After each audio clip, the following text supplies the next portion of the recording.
ಆತ್ಮೀಯ ಬಂಧುಗಳೇ, ಹೇಗಿದ್ದೀರಾ ಎಲ್ಲರೂ? ಸ್ನೇಹಿತರೆ, ಬಿಗ್ ಬಾಸ್ ಕನ್ನಡ ಸೀಸನ್ 12ರ ಒಂದು ಈ ಶೈಲಿಯ ಯಾರ್ಯಾರು ಈ ಕಡೆ ಬರ್ತಾ ಇದ್ದಾರೆ ಅಂತ ಅನ್ನೋದನ್ನು ಕೂಡ ಒಂದು ತಿಳ್ಕೊಳ್ಳೋಣ. ಅದರಲ್ಲಿ ನೋಡಿ, ಗಿಲ್ಲಿ ಮತ್ತು ಕಾವ್ಯ ಅನ್ನೋರು ಕೂಡ ತುಂಬ ವೈರಲ್ ಆಗ್ತಾ ಇರೋದನ್ನ ನೀವು ನೋಡ್ಬೋದು. ಇವರ ಮೂಲತಃ ಹೆಸರು ಕಾವ್ಯ ಶೈವಾಸ್ ಅಂತ ಬರುತ್ತೆ. ಇವರ ಬಯೋಗ್ರಫಿ ಸ್ವಲ್ಪ ನೋಡೋಣ ಅಂತಂದರೆ, ನಟಿ ಅಂತ ಹೇಳ್ಬೋದು, ಆ್ಯಕ್ಟರ್ಸ್ ನಟಿ ಅಂತ ಹೇಳ್ಬೋದು. ಅದರಲ್ಲೂ ಕೂಡ ತುಂಬ ಸೀರಿಯಲ್ಗಳಲ್ಲಿ ಮಾಡಿದ್ದರಂತೆ. ಕಾವ್ಯ ಶೈವ ಅವರು ಕೂಡ ಮೊದಲು ಒಂದು ಭೂಮಿ ತಾಯಣೆ ಅನ್ನೋ ಧಾರಾವಾಹಿಲಿ ಕೂಡ ನಟಿಸಿದ್ರಂತೆ.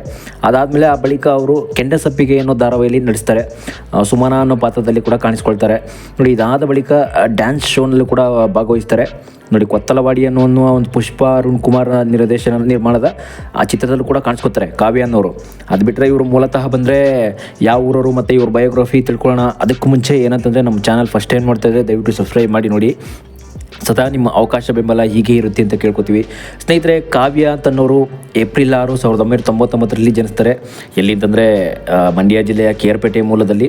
ಇವರ ಒಂದು ಏನಂತಂದರೆ ಡ್ಯಾನ್ಸ್ ಶೋ ಆಗಿ ಒಂದು ಸಿನಿಮಾ ಇಂಡಸ್ಟ್ರಿಗೆ ಎಂಟ್ರಿ ಕೊಡ್ತಾರೆ. ಇವರು ಪ್ರವಾಸ ಮತ್ತು ಡ್ಯಾನ್ಸ್ ಶೋ ಮಾಧ್ಯಮದಲ್ಲಿ ಡ್ಯಾನ್ಸಲ್ಲಿ ತುಂಬ ಇಂಟ್ರೆಸ್ಟ್ ಇರೋದ್ರಿಂದ ತುಂಬ ಸಿನಿಮಾ ಇಂಡಸ್ಟ್ರಿಗೆ ಎಂಟ್ರಿ ಕೊಟ್ಟಾಗ ಇವ್ರಿಗೆ ಸೀರಿಯಲ್ ಅವಕಾಶಗಳು ತುಂಬ ಜಾಸ್ತಿ ಸಿಗಲ್ಲ ಅಷ್ಟೇ.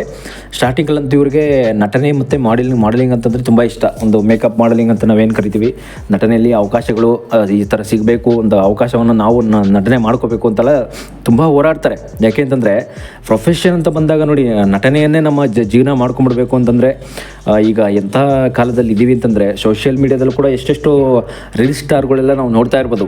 ಎಷ್ಟೋ ರೀಲ್ ಸ್ಟಾರ್ಗಳೆಲ್ಲ ಇವತ್ತು ಸೋಷಿಯಲ್ ಮೀಡಿಯಾ ಸ್ಟಾರ್ಗಳೆಲ್ಲ ಆಗಿಬಿಟ್ಟಿದ್ದಾರೆ. ಅಂತಹ ಕಾಲದಲ್ಲಿ ಇವತ್ತು ನಟನೆಯನ್ನು ಜೀವನ ಮಾಡ್ಕೊಂಡಂಥ ಹೊತ್ತವರು ಕಾವ್ಯ ಅವರು.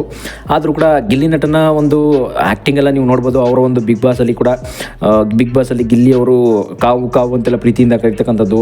ಮತ್ತು ಈಗ ಧಾರಾವಾಹಿ ಅಂತಂದ್ರೆ ಬಂದೇನೆಂದರೆ, ನೀವೆಲ್ಲ ನೋಡ್ತಾ ಇರ್ಬೋದು, ಧಾರಾವಾಹಿಗಳಲ್ಲಿ ಕೂಡ ಹಿಂದೆ ಎಲ್ಲ ಎಷ್ಟೆಷ್ಟು ಧಾರಾವಾಹಿಗಳನ್ನೆಲ್ಲ ನಡೆಸಿದ್ದಾರೆ ಕಾವ್ಯ ಅನ್ನೋರು ನೋಡಿ. ಬಿಗ್ ಬಾಸ್ ಸೀಸನ್ 12 ಈಗ ಯಾಕೆ ಸೆಲೆಕ್ಟ್ ಆದರು ನೋಡಿ. ಬಿಗ್ ಬಾಸ್ ಸೀಸನ್ 12ಗೆ ಸೆಲೆಕ್ಟ್ ಆಗೋದಕ್ಕೆ ಕಾರಣ ಅವರು ಹಿಂದೆ ಸೀರಿಯಲ್ ಮಾಡಿರ್ತಕ್ಕಂಥ ಒಂದು ಜೀವನ ಅಷ್ಟೇ. ಸೀರಿಯಲಲ್ಲಂತೂ ಹಿಂದೆ ತುಂಬ ವೈರಲ್ ಆಗಿದ್ದರು, ಎಷ್ಟು ಫೇಮಸ್ ಆಗಿದ್ರು ಸೀರಿಯಲಲ್ಲಿ. ಮತ್ತು ಧಾರಾವಾಹಿಗಳಲ್ಲಿ ಫೇಮಸ್ ಆದವ್ರನ್ನ ಬಿಗ್ ಬಾಸ್ ಪಾತ್ರಕ್ಕೆ ಕರೀತಾರೆ ಅಂತ ಹೇಳ್ಬೋದು. ಧಾರಾವಾಹಿಗಳಿಗೆ ಬಿಟ್ಟರೆ ಸೋಷಿಯಲ್ ಮೀಡಿಯಾ ಸ್ಟಾರ್ಗಳನ್ನೂ ಕರೀತಾರೆ. ಎಲ್ಲ ಮಿಕ್ಸು ನೋಡಿ. ಸಿನಿಮಾದಲ್ಲೂ ಕೂಡ ಏನಾದರೂ ಫೇಮಸ್ ಆಗ್ತಾ ಇರೋ ಆ್ಯಕ್ಟರ್ಸ್ಗಳನ್ನ ಕರೀತಾರೆ. ಇಂಥವರು ಬಿಗ್ ಬಾಸ್ ಒಂದು ಮೂಲತಃ ಕಂಡು ಬಂಥ ವ್ಯಕ್ತಿಗಳಂತಂದರೆ ಇದೆ, ಇವರೇನೆ. ಅದು ಬಿಟ್ಟರೆ ಬೇರೆ ಇನ್ನೇನಿಲ್ಲ ನೋಡಿ. ಬಿಗ್ ಬಾಸ್ ಶೈಲಿಯಲ್ಲಿ ನಾವು ಸೀಸನ್ 12 ನೋಡೋದಂತಂದರೆ, ಕಾವ್ಯ ಅವ್ರನ್ನ ಒಂದು 26ನೇ ವಯಸ್ಸಿಗೆ ಕಾಲಿಟ್ಟಂಥವ್ರು. ಸದ್ಯಕ್ಕೆ ಈಗ ಅವ್ರಿಗೆ ಏಜ್ ಇರ್ತಕ್ಕಂಥದ್ದು 26, 23ನೇ ವಯಸ್ಸಲ್ಲೇ ಅವರು ಒಂದು ಮೇಕಪ್ ಆಗಲಿ, ಇನ್ನೊಂದೇ ಆಗಲಿ, ಮಾಡಲಿಂಗ್ ಆಗಲಿ ಎಲ್ಲ ಮಾಡ್ತಾಯಿದ್ರು. ಹಿಂದೆ ಎಲ್ಲ ಅವರು ಒಂದು ಮಾಡ್ತಿರ್ತಕ್ಕಂಥ ಒಂದು ನಟನೆಯೆಲ್ಲ ಆಸಕ್ತಿ ಇರಲಿಲ್ವಂತೆ.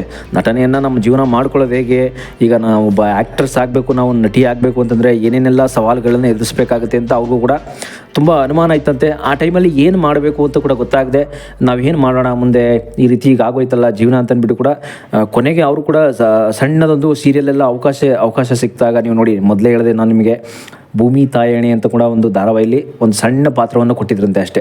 ಸಣ್ಣ ಪಾತ್ರ ಕೊಟ್ಟಿದ್ದಕ್ಕೂ ಕೂಡ ಅವ್ರಿಗೇನೋ ಬೇಜಾರಾಗ್ದೇ ನೋಡಿ, ಇಷ್ಟೊಂದು ಚಿಕ್ಕ ಪಾತ್ರ ಸಿಕ್ತಲ್ಲ ಅಂತಂದ್ಬಿಟ್ಟು ಕೂಡ ನಟಿಸೋದಕ್ಕೆ ಒಂದು ಅವಕಾಶ ಸಿಕ್ತು.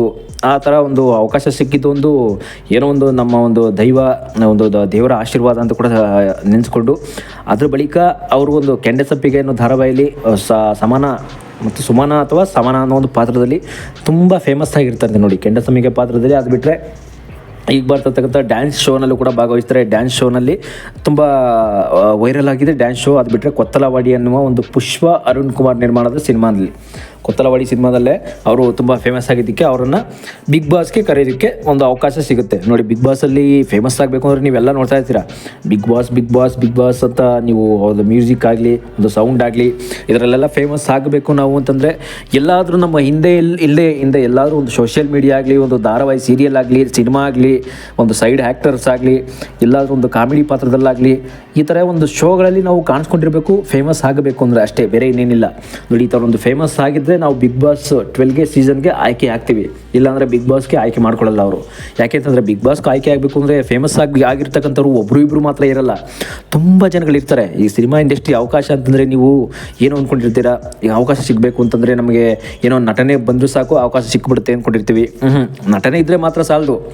ಅಲ್ಲಿ ಸಿನಿಮಾ ಇಂಡಸ್ಟ್ರಿಯಲ್ಲಿ ನಮ್ಗೆ ಏನಂತಂದರೆ ಮೊದಲನೇದಾಗಿ ನಮಗೊಂದು ಡ್ಯಾನ್ಸ್ ಬರಬೇಕು, ಆ್ಯಕ್ಟಿಂಗ್ ಬರಬೇಕು, ನಟನೆ ಅಂತಕ್ಕಂಥದ್ದು, ಜೊತೆಗೆ ನಮ್ಮ ನೋಡೋಕ್ಕೆ ಕೂಡ ಚೆನ್ನಾಗಿರಬೇಕು. ಕೆಲವರೆಲ್ಲ ಎಷ್ಟೋ ಜನ ಅವರು ಚೆನ್ನಾಗಿಲ್ಲ ಅಂತಂದ್ರೂ ಕೂಡ ಅವರನ್ನು ಕಾಮಿಡಿ ಆ್ಯಕ್ಟರ್ಸ್ ಆಗಿ, ಸೈಡ್ ಆ್ಯಕ್ಟರ್ ಆಗಿ ತೊಗೊಂಡಿದ್ದಾರೆ, ಇಲ್ಲ ಅಂತಲ್ಲ. ನಟನೆ ಅಂತ ಬಂದರೆ ನಾವು ಸಿನಿಮಾ ಹೀರೋ ಅಂತ ಬಂದರೆ ಹೀರೋ ಆಗಬೇಕು, ಹೀರೋಯಿನ್ ಆಗಬೇಕು. ನೋಡಿ, ಒಬ್ಬೊಂದು ಹೆಣ್ಣು ಮಗಳು ಹೀರೋಯಿನ್ ಆಗಬೇಕು ಇವತ್ತು ಅಂದರೆ ಕಾವ್ಯ ಅವರು ಕೂಡ ಹೀರೋಯಿನ್ ಆಗ್ತಾರೆ, ಧಾರಾವಾಹಿಯಲ್ಲಿ ಪಾತ್ರಗಳಲ್ಲಿ ಮಿಂಚ್ತಾರೆ ಅಂತಂದರೆ ಅಂಥವ್ರಿಗೆ ಹೀರೋಯಿನ್ ಪಾತ್ರಗಳು ಕೊಡಬೇಕು ಅಂತಂದರೆ ಒಬ್ಬ ನಿರ್ಮಾಪಕರಾಗಲಿ, ನಿರ್ದೇಶಕರಾಗಲಿ ನೋಡ್ತಾರೆ. ಇಂಥ ಧಾರಾವಾಹಿಯಲ್ಲಿ ನಾವು ಇನ್ವೆಸ್ಟ್ ಮಾಡಿದ್ರೆ, ನಿರ್ದೇಶಕರಾಗಿ ನಾವು ಇವ್ರನ್ನ ತಗೊಂಡ್ರೆ ಆ್ಯಕ್ಟಿಂಗಲ್ಲಿ ಹೆಂಗೆ ಬೆಳಿಬೋದು, ಸೀರಿಯಲಲ್ಲಿ ನಾವು ಯಾವ ರೀತಿ ಕಾಣಿಸ್ಕೋಬೋದು, ಈ ಥರ ಎಲ್ಲ ಒಂದು ಕಾಲ ಹೋಗುತ್ತದು ನೋಡಿ. ಯಾಕೆ ಅಂತಂದರೆ ಹಿಂದಿನ ಕಾಲದಿಂದಲೂ ಕೂಡ ನೀವು ನೋಡ್ತಾ ಇರ್ಬೋದು, ಮೊದಲು ಧಾರಾವಾಹಿಗಳೇ ತುಂಬ ಫೇಮಸ್ ಇತ್ತು. ಸಿನಿಮಾ ಬರೋಕ್ಕಿಂತ ಮುಂಚೆ ಧಾರಾವಾಹಿಗಳಂದರೆ ತುಂಬ ಫೇಮಸ್ ಇತ್ತು. ಆದರೂ ಕೂಡ ಈಗ ಸಿನಿಮಾ ಇಂಡಸ್ಟ್ರಿ ಯಾಕೋ ಬಿದ್ದೋಗ್ತಾ ಇದೆ ಅಂತ ಕೂಡ ಏನೋ ತುಂಬ ಸುದ್ದಿಗಳು ಕೂಡ ಬರುತ್ತೆ. ಅದಕ್ಕೆಲ್ಲ ದಯವಿಟ್ಟು ಕಿವಿ ಕೊಡೋಕೆ ಹೋಗ್ಬಿಡಿ. ಸಿನಿಮಾ ಇಂಡಸ್ಟ್ರಿ ಎಲ್ಲೂ ಬಿದ್ದೋಗಿಲ್ಲ, ಎಲ್ಲೂ ಹೋಗಿಲ್ಲ, ತುಂಬ ಚೆನ್ನಾಗಿ ಹೋಗ್ತಾ ಇದೆ. ಆದರೆ ತುಂಬ ಕಾಂಪಿಟೇಷನ್ ಜಾಸ್ತಿ ಆಗಿದೆ ಅಷ್ಟೇ. ಈ ಕಾಂಪಿಟೇಷನ್ ಅನ್ನೋ ಯುಗದಲ್ಲಿ ಏನು ಮಾಡೋದಕ್ಕಾಗಲ್ಲ. ಕಾಂಪಿಟೇಷನ್ ಅಂದರೆ ನಿಮ್ಮೆಲ್ಲರೂ ಕೂಡ ಗೊತ್ತೇ ಇರುತ್ತೆ. ಇದೆಲ್ಲ ಈ ದುನಿಯಾ ಅಂತ ನಿಮ್ಗೆ ಗೊತ್ತಲ್ಲ, ದುನಿಯಾ ಯುಗದಲ್ಲೆಲ್ಲ ಕಾಂಪಿಟೇಷನ್ ಇದ್ದದ್ದೇ, ದರ್ಬಾರ್ ಇದ್ದದ್ದೇ. ಅದರಲ್ಲಿ ನಮ್ಮ ಪೌರುಷ ಏನು ತೋರಿಸ್ಬೇಕಾಗತ್ತಷ್ಟೇ. ನೋಡಿ, ಕಾವ್ಯ ಅನ್ನೋರು ಕೂಡ ಸೀರಿಯಲಲ್ಲಿ ಎಂಟ್ರಿ ಕೊಟ್ಟಾಗ ಅವ್ರಿಗೂ ಕೂಡ ಈ ರೀತಿ ನಟನೆಯಲ್ಲಿ ಆಸಕ್ತಿ ಇತ್ತು, ಆದರೆ ಅವಕಾಶಗಳಿಲ್ಲ ಅಷ್ಟೇ. ಹಿಂದೆ ಎಲ್ಲ ಕೆಲವು ಡೈರೆಕ್ಟ್ ನಿರ್ದೇಶಕರು ಅವರ ಆಸಕ್ತಿ, ಇಂಟ್ರೆಸ್ಟಿಂಗ್ ಮತ್ತು ಎಲ್ಲನೂ ಚೆಕ್ ಮಾಡ್ತಾರೆ. A to Z ಏನು ಆ್ಯಕ್ಟಿಂಗ್ ಬರುತ್ತೆ, ನಿಮ್ದೇನೋ ಹಳೆಯದೊಂದು ಏನಾದರೂ ಆ್ಯಕ್ಟಿಂಗ್ ತೋರಿಸಿ, ಇದೆಲ್ಲ ಚೆಕ್ ಮಾಡ್ತಾರೆ ನಿರ್ದೇಶಕರು. ಸುಮ್ಮನೆ ಆ್ಯಕ್ಟಿಂಗ್ ಅವಕಾಶ ಸಿಗ್ತಕ್ಕಂಥದ್ದು, ಆ್ಯಕ್ಟ್ರೆಸ್ ಆಗಿ ನಟಿಸ್ತಕ್ಕಂಥದ್ದು ಅಷ್ಟು ಈಸಿ ಅಲ್ಲ. ಯಾಕೆಂದರೆ ಸಿನಿಮಾ ಇಂಡಸ್ಟ್ರಿ ಅವಕಾಶಗಳು ಎಲ್ಲರಿಗೂ ಕೂಡ ಒಳ್ದು ಬರಲ್ಲ. ಎಷ್ಟೋ ಜನ ಕಲೆಯನ್ನು ಒತ್ತು ತರ್ತಾರೆ, ಕೊನೆಗೆ ಅವರ ಅಂದ ಚಂದ ಇರಲ್ಲ ಅಂತ ಕೂಡ ಹಿಂದೆ ಹೋಗ್ಬಿಡ್ತಾರೆ. ಕೆಲವರಂತೂ ದುಡ್ಡನ್ನ ಒತ್ತು ತರ್ತಾರೆ, ದುಡ್ಡಿದ್ರೆ ಕೂಡ ಅಂದ ಚಂದ ಇರಲ್ಲ. ಕೆಲವರಿಗೆ ನಟನೆಯೇ ಆ್ಯಕ್ಟಿಂಗ್ ಮಾಡೋಕ್ಕೆ ಬರಲ್ಲ. ಈ ರೀತಿ ಆ್ಯಕ್ಟಿಂಗ್ ಒಂದು ಶಾಲೆಗಳಿಗೆ ಹೋಗಿ ಕಲಿಬೇಕು ಅನ್ನೋ ಒಂದು ಅವಕಾಶನೂ ಕೂಡ ಇರಲ್ಲ ಅವ್ರಿಗೆ. ಯಾವುದಾದ್ರೂ ಒಂದು ಫೀಲ್ಡಲ್ಲಿ ನಾವು ದೊಡ್ಡ ಮಟ್ಟಿಗೆ ಬೆಳೆಯೋಣ, ಏನಾದರೂ ಒಂದು ಹೆಸರು ಮಾಡೋಣ ಅನ್ನೋ ಒಂದು ಮನಸ್ಸಂತೂ ಇರಲ್ಲ ಅವ್ರಿಗೆ. ಯಾಕೆ ಅಂತಂದರೆ ಎಂತೆಂಥ ಕಾಲದಿಂದ ನಾವು ಸೀರಿಯಲ್ ಕಾಲದಿಂದ ನೋಡ್ತಾ ಇದ್ದೀವಿ. ಈ ಕಾವ್ಯ ಅಂತನೋ ಒಂದು ಆ್ಯಕ್ಟರ್ಸ್ ನೋಡಿ ನೀವು, ಇವ್ರನ್ನಂತಲ್ಲ, ಹಿಂದೆ ಎಲ್ಲ ಅಮೃತಧಾರೆ, ಅಮೃತ ವರ್ಷಿಣಿ ಮತ್ತು ಇನ್ನೂ ಬೇರೆ ನಾಗಿಣಿ ಅಂತಕ್ಕಂಥ ಧಾರಾವಾಹಿಯಲ್ಲಿ ಕೂಡ ದೀಪಿಕಾ ದಾಸನ್ ಅವರು ಎಷ್ಟು ಫೇಮಸ್ ಆಗಿದ್ದರು. ಅದರಲ್ಲೆಲ್ಲ ಕಾಣಿಸ್ಕೊಂಡಾಗ ಹೇಗೆಲ್ಲ ಅವ್ರ ಪಾತ್ರ ಇತ್ತು ಮತ್ತು ಅವರು ಆ್ಯಕ್ಟಿಂಗ್ಸ್ ಎಲ್ಲ ಹೇಗೆಲ್ಲ ಮಾಡ್ತಾಯಿದ್ರು, ಇದೆಲ್ಲ ನೀವು ನೋಡ್ಬೋದು. ಹಿಂದೆ ಎಲ್ಲ ಆ್ಯಕ್ಟರ್ಸ್ ಎಲ್ಲ ಈ ರೀತಿ ಎಲ್ಲ ಇದ್ರ ಅಂತ ನಿಮಗೂ ಕೂಡ ಊಹೆ ಮಾಡ್ಕೊಳ್ಳೋಕ್ಕೆ ಆಗಲ್ಲ.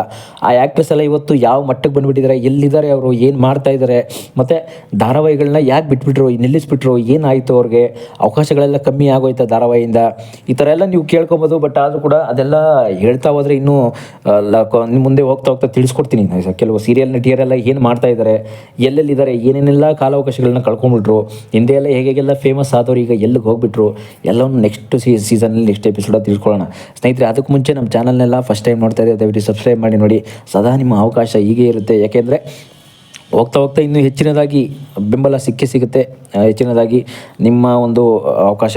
ಯಾಕೆಂತಂದರೆ ಒಂದು ಏನಾದರೂ ಕಲ್ಪಿಸಿ ಕೊಡ್ತಕ್ಕಂಥದ್ದು ಅಂತ ನಾವೇನು ಕರಿತೀವಿ. ಈಗ ಹೋಗ್ತಾ ಕಾವ್ಯ ಅಂತಕ್ಕಂಥದ್ದು ಅದಾದಮೇಲೆ ಬಿಗ್ ಬಾಸ್ ಸೀಸನ್ ಪಂದ್ಯಗಳ ಜೊತೆಗೆ ಇನ್ನೂ ಹೆಚ್ಚಿನದಾಗಿ ವಿಷಯವನ್ನು ತಿಳಿಸ್ಕೊಡೋಕ್ಕೆ ನಾನು ಟ್ರೈ ಮಾಡ್ತೀನಿ. ತುಂಬ ಥ್ಯಾಂಕ್ ಯು, ಧನ್ಯವಾದಗಳು.